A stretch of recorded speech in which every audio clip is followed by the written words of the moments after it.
Hello, welcome back. Okay, vocabulary. Are you ready? Tengo todo en la lista. First, I'm going down the list, and then I will go back. Descuidado, careless. It's the opposite of careful. Cuidadoso, careful. Descuidado, careless. Don't be careless. Don't be a careless person. Don't be a careless driver. Be a careful driver. Okay? Ajedrez, chess. To play chess. Sentido común, common sense. Do you possess the right doses or the right amount of common sense? Do you have common sense? Sometimes in Spain they say el menos común de los sentidos. I don't know. Many people have common sense. I think I have common sense to a certain extent. Cifras, figures, las cifras del mes, the figures, the monthly figures. Previsión, forecast. Atmosférica y también empresarial. De ventas, forecast. Y prever is to forecast. Okay? La moral, the morale. La moral en este plato televisivo está por los suelos. The morale in this television set is low. We need to raise the morale. Al contrario, on the contrary, the morale is fine. Escrito morale. Y la pronunciación, esa E al final, muda. Cambia la pronunciación de la palabra. Moral es lo moral, lo que es moral o inmoral, moral. Moral también es la moraleja de una historia. La moraleja es the moral of the story. Pero añades una E y todo cambia. Moral, como en castellano, la moral. The morale in this television studio is not the best in the world. Al contrario. On the contrary, I think the morale is very high. Pacífico, peaceful. Ahora el mar Pacífico, el océano Pacífico, no, it's the Pacific Ocean. But Pacífico is peaceful, lleno de paz. Peaceful, peaceful. Certain areas of Asturias in the country, very peaceful areas with the cows, grazing in the meadow. It's very peaceful. Veneno, poison. Aplazamiento, postponement. Postpone, posponer. Okay, in English we have postpone. To postpone is the verb. And the noun, logically, is postponement. In Spanish, posponer es el verbo. Pero no decís posposición, decís aplazamiento. Para posponer algo tenéis que efectuar un aplazamiento. To postpone, and it's a postponement in English. Postponement is aplazamiento. Procedimiento. Procedure, referente a, regarding. Con relación a esa idea, regarding that idea, regarding your English, regarding computers, regarding this microphone, con referencia a este micrófono, en cuanto a esto, regarding this cup, regarding this pen, okay? Inquieto, restless, always moving around. ¿Te quieres estar quieto? Would you please be still? Don't be so restless. And restless can be physically restless or intellectually restless, which is positive. A person who is mentally or intellectually restless is always trying to learn new things, to get better, to become more intelligent. And people who are intellectually restless are often businessmen or people who start companies, build empires. They're very restless. Salado, salty. It's very salty. Salty. Dominar, to dominate. Hacer cumplir, la ley, to enforce the law. The job of the police is to enforce the law. The job of the legislators is to pass the law. And the job of the judicial system, the judges, is to interpret the law. Okay? But the job of the police and the Ministry of the Interior is not to judge the law, it's to enforce. Hacer que la ley se cumpla. To enforce, enforce escrito. To enforce the law. Rellenar un impreso. To fill out a form. To fill out. También se puede to fill in, curiosamente. Out, in, que son preposiciones opuestas. Usamos los dos. To fill in a form. To fill out a form. In American English, normally we say to fill out a form. Formulario impreso. Pero los impresos suelen tener espacios en blanco o recuadros que tienes que rellenar. Y ahí decimos fill in. Así que para rellenar un impreso, tienes que rellenar los espacios en blanco. In order to fill out the report, in order to fill out the form, you need to fill in the blanks. Do you understand? In order to fill out el impreso, the form, you need to fill in the blanks. Now the British, it's easier. In British English, in order to fill in the form, you need to fill in the blanks. Se usa lo mismo. So, con fill in, siempre aciertas. All right, apañarse, salir del paso, to get by. I know enough Spanish to get by. I know enough French, usually, to get by. I know enough French to get by. But I don't know enough Italian to get by. But if I go to Italy, it's easy to get by with Spanish and English and a few Italian words and a smile. Then it's easy to get by. In fact, with an honest smile, it's easy to get by in any country practically. It's an international language, an honest smile. And most people appreciate it. Dudar, to hesitate. Bueno, vamos por partes. Dudar has two basic ideas, to doubt and to hesitate. If the floor technician, el técnico aquí, Marco, if Marco tells me, yo sé volar como Peter Pan, I know how to fly like Peter Pan, and on the weekends I fly, permit me to doubt. I digo doubt para dudar. Because to doubt, D-O-U-B muda, D-O-U-B-T, to doubt is no creer del todo.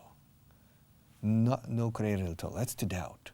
Now to hesitate es cuando tienes que tomar una decisión y no es que no estés creyendo, es que tienes un poco de miedo y paras y vacilas un poco o dudas.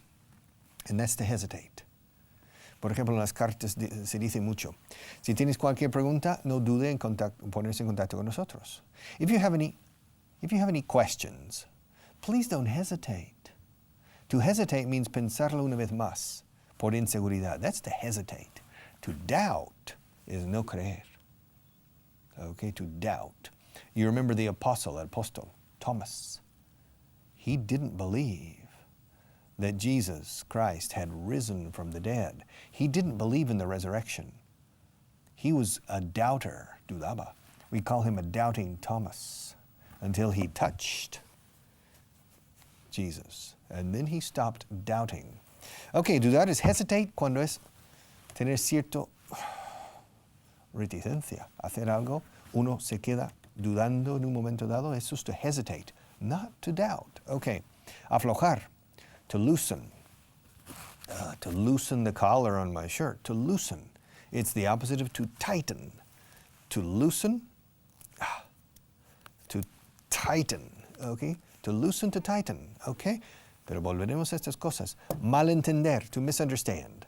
Me estás malentendiendo. You're misunderstanding me. Ha habido un malentendido aquí. There has been a misunderstanding here. A serious misunderstanding. Sit down and listen to me and let me explain it one more time. A misunderstanding. Tirar la basura, to throw away. I'm going to throw away this pen when I finish the class. To throw away. Okay? To throw out is echar a la basura. To throw away is a la papelera. Okay? To throw out también es tirar algo que ya no quieres o ya no necesitas. But to throw out is a bit more abrupt and brutal. To throw away es simplemente tirar la papelera. To throw away. Into the waste basket, into the waste paper basket, into the bin, into, porque ahí entra. To throw away. All right. Tema de conversación, a topic, a subject. Yeah, a topic. No decimos theme. Theme. Theme es el tema de una composición. A theme. También de una, digamos, poema sinfónico, a theme. La temática de esta pieza musical, the theme. A bit like the leitmotiv, okay? But we say a topic. When you're speaking, when you're talking about something, for example, I'm talking today about vocabulary. The topic of our conversation today is vocabulary. The subject of our conversation is vocabulary. Yo recomiendo la palabra subject, porque subject has three basic meanings. Number one, tema. Y puede ser un tema de conversación o incluso un tema en un debate, the subject, o el tema en el orden del día de una reunión, the subject. The first subject on the agenda, that's one meaning. Number two, el sujeto de una frase is the subject of the sentence. Number three, el súbdito de un reino. Okay? The king of Spain has subjects. You are a subject. I'm a subject. I'm a resident of Spain, so I'm the subject of the crown. It's an old word, not really used today. The subject. Okay? So subject has several meanings. But here we have the word topic, the topic of conversation. Y de hecho, cuando hablamos de una conversación, una plática, una conversación rutinaria, it's probably a little more common to say topic. Let's find a topic. Let's talk about, I don't know, let's talk about horses. Nah, I don't like that topic. Change to a different topic. Well, let's talk about fishing. I don't like fishing. Let's talk about a different topic. Well, women. No, not on television. Let's not talk about that topic. Well, what topic do you want to talk about? En todos los cuatro casos podría haber dicho yo, subject. Y por último, there's a fourth usage of subject. It's very, very important. Asignatura académica. Mathematics is a difficult subject for some people and a stimulating and fascinating subject for other people. History is usually not a difficult subject if you pay attention. And for some people, it's a fascinating subject. History, what happened in the past, and how we can learn from our mistakes of the past. But it seems that the human race doesn't learn from its mistakes in the past because humans tend to repeat their mistakes. Okay, so tema de conversación is a topic, o bien a subject. Y por último, bien hecho. Well done. I'm proud of you. I'm proud. Orgulloso. I'm proud of you. I didn't expect you to do such a good job and you surprised me. I am pleasantly surprised. Se dice muchísimo en inglés, agradablemente sorprendido. Cuando te quedas un poco sorprendido, anda, qué bien has hecho los deberes. My God, your homework is perfect. Oh, congratulations. I'm pleasantly surprised. It seems that you are taking things more seriously now. Well done. Bien hecho. Yeah. Well done también es bien hecho cuando es carne, ¿eh? Carne pasada. Lo quiero pasada, no vuelta y vuelta. Bien hecha. ¿Cómo quiere usted la carne? ¿En su punto? No, bien hecha. Well done. Well done. All right. I finished the list. Volvemos atrás. Descuidado. Careless. Care is cuidar. O importar. El inglés, el que tú aprendes inglés, me da igual. I don't care. That's your problem, not mine. My problem is to teach, not to learn. Your problem is to learn. Now, el que aprendas o no, me trae sin cuidado. Whether you learn or not, doesn't matter to me. Honestly, I don't care. Así que care, en este caso, es me trae sin cuidado. Entonces, sí tiene conexión con la palabra cuidado en los ambos idiomas. Utilizáis la palabra cuidado en un sentido de que no te importa. Me trae sin cuidado. Y en inglés también. I don't care. I don't care if you learn or not. The only thing I want is for you to watch television. Yeah, to watch my show. And besides, I know that if you watch this program and other programs regularly, de forma habitual, aprended esto. Se dice muchísimo en inglés. Regularly. Okay? If you watch this program all right? If you watch this program regularly, you will learn. A la larga. Eventually, you will learn. So, careless, descuidado. Try not to be careless in the things you do. Try to be more careful. Okay? Pay a bit more attention to what people say. Listen a bit more carefully. Don't be a careless listener.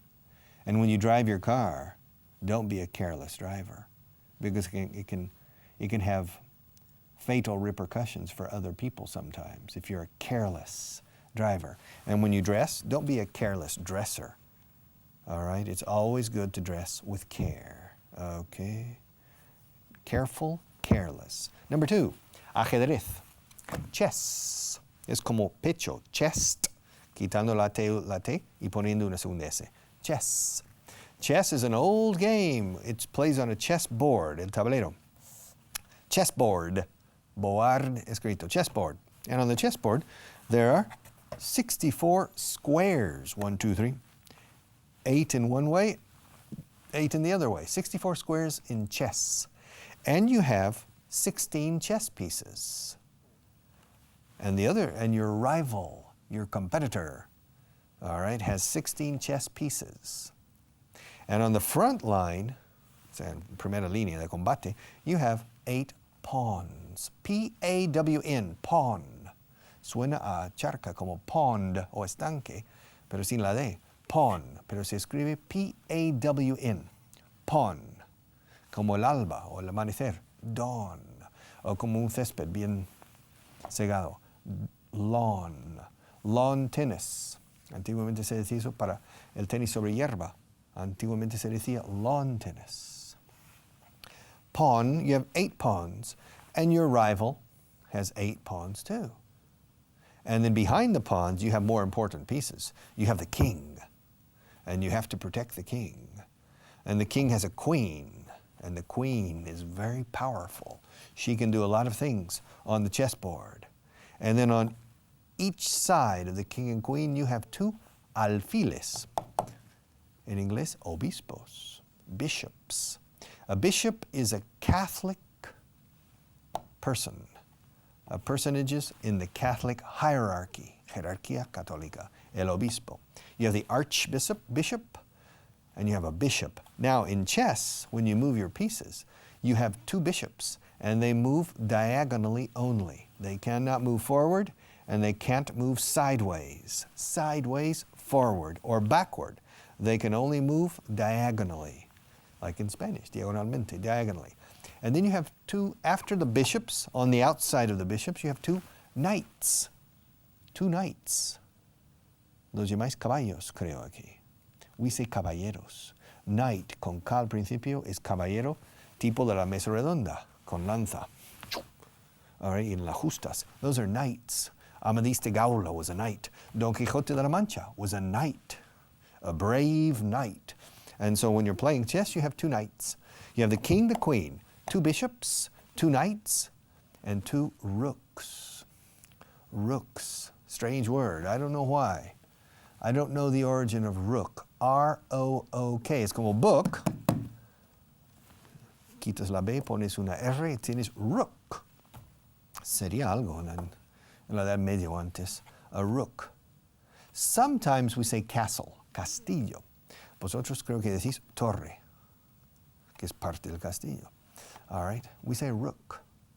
But when we move the king and the rook, we say hacer castillo, to castle. All right? That's chess. Ajedrez, to play chess. To play chess. Y ser maestro de ajedrez is a chess master. Chess master. Do you like to play chess? Are you a careful chess player or a careless chess player? All right, sentido común. Common sense. How much common sense do you have? Do you have common sense? All right. There are 5 senses. The sense of smell, the sense of sight, the sense of taste, the sense of hearing, and the sense of touch. All right, feeling. Those are the 5 senses. And women, las mujeres, tenéis un sexto sentido. You have a 6th sense. And then there's a 7th, which is called common sense. All right. Is it true, in your opinion, el dicho español, que el sentido común es el menos común de los sentidos? I don't know. Common sense. Sense. Se escribe sense. S-E-N-C-E. And the pronunciation is exactly the same as 2 other words. Since, escrito sin C, que es desde que o puesto que. Puesto que estoy aquí, voy a enseñarte. Since I'm here, I'm going to teach you. Y puesto que tengo sentido común, lo voy a usar. Since I have common sense, suena igual. Desde que también. Since 1957, since 1984, since you came, desde que viniste. Okay, since. Desde que vine aquí, me noto con más sentido común. Since I came here, I've noticed I have more common sense. Y por último, centavos, cents, o céntimos, cents. The spelling is completely different, C-E-N-T, cents. But the sound is exactly the same. Those three words. Puesto que gente con centavos tiene sentido común, cents. People with sense have common sense, okay? These three words. Cifras, figures, las cifras. Las cifras. Yo no puedo tomar decisiones sin tener las cifras delante. I can't make decisions if I don't have the figures. Los británicos dicen figures, figure. I don't know why. I don't like it. I like figure, gear. All right? Pero vamos. You have two pronunciations. The British, figures, figures, and the American, Canadian, figures. Y también patinaje artístico se llama figure skating. Y la figura de una mujer is the figure. You have a very nice figure. And men too. Men can have a very nice figure. Everybody wants to be slim and have a nice figure. Okay. Pero las cifras, los números, los datos numéricos que se manejan y que necesitamos para tomar decisiones acertadas en las organizaciones, con y sin ánimo de lucro, you need figures. I need figures, statistics, data, dos pronunciaciones para data and data. Give me the figures, all right? The figures for last month. Y vamos a hacer una previsión para el futuro. Let's make a forecast.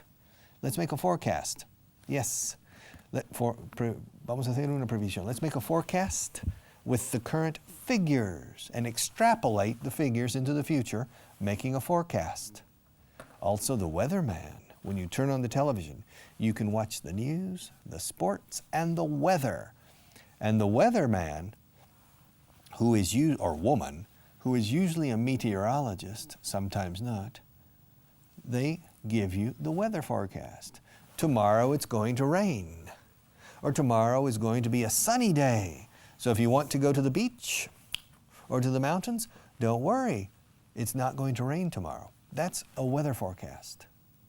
Now sometimes, or often, meteorologists are wrong. The weatherman is wrong and he makes a mistake. Okay? In the United States, never. The weathermen are always right. They never make mistakes. Yes, se curan en salud. There's a trick. In the United States, the weathermen on television say, ladies and gentlemen, tomorrow is probably going to be a very sunny day, a beautiful weather. There's a 5% chance of rain. 5% chance of rain. So concerning rain or snow or hail, que es granizo, or sleet, aguanieve, or fog, which is niebla, the weatherman always uses percentages, porcentajes, para curarse en salud, to be on the safe side. Se dice en inglés, para estar en el lado seguro. To be on the safe side, que aquí decís, creo que para curarse en salud, okay? To be on the safe side, the weatherman uses percentages. Mañana va a ser un día espléndido, con toda probabilidad, con un 5% de posibilidad de lluvia. Okay, so you make plans to go to the mountains, and it's raining cats and dogs, lloviendo a cántaros. And you complain to the television station, said your weatherman was wrong. That's not true. I said there was a 5% chance of rain. So if you go to the United States and you watch the weather, they always use percentages in order to be on the safe side, para curarse en salud. Okay, descuidado, careless, ajedrez, chess, sentido común, common sense, cifras, figures, previsión, forecast. Y la moral en este plató televisivo está por los suelos. The morale in this television studio is low. And we need to raise the morale because we need to carry the English to your home as well as possible. All right. That's all for today. I'll be back. Bicho malo nunca muere. I'll be back con más, with more. Thank you.